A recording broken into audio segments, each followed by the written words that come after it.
pasado hoy de menos grave, de menos grave. Es que hoy están atendiendo las heridas de toros más grandes que se han atendido en la vida. En la vida. Menos, hay menos, pero ahí está la estadística, Rafael. Hay menos jornadas en proporción porque antes, por ejemplo, yo voy a hablar así con esto, ¿verdad? Antes, ¿se lo oye bien o no? Sí.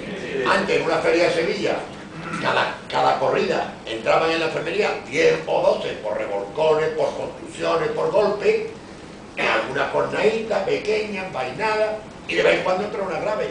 Hoy, todo toro que coge un novillo, que coge a un torero, le pega un cornalón. Para mí, y aquí hay veterinarios que saben más que yo y que me perdonen si me meto en su terreno, pero para mí es porque el toro se está toreando con un año más de edad. Y el toro con un año más de edad sabe ya para qué le sirven los pistones. Y cuando coge a un tío, le da la vuelta. El novillo no. El novillo, antes me ha hablado alguien de Lucio Sandín. El novillo me cogió a Lucio Sandín, salió corriendo, se asustó y pasó por encima, solamente que Lucio Sandín hizo así con la cara y le dio un pistonazo aquí y siguió para adelante. Hoy día el toro te coge tanto. A Luis Mariscal, un toro, le ha pegado 5 cornadas en el muslo. Eso no lo había visto yo en mi vida. Luego, por lo tanto, hoy está la jornada mucho más grave que antes. Y eso es lo que te he dicho. Por lo de Manolete. Entonces Manolete en aquel tiempo era gravísimo, porque con los medios que había ya visto la persona.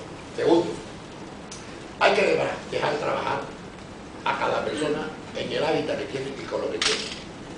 Porque él, mejor que nadie, entiende y sabe lo que puede hacer ahí. Y se pueden hacer muchas cosas. A lo mejor si a Manolete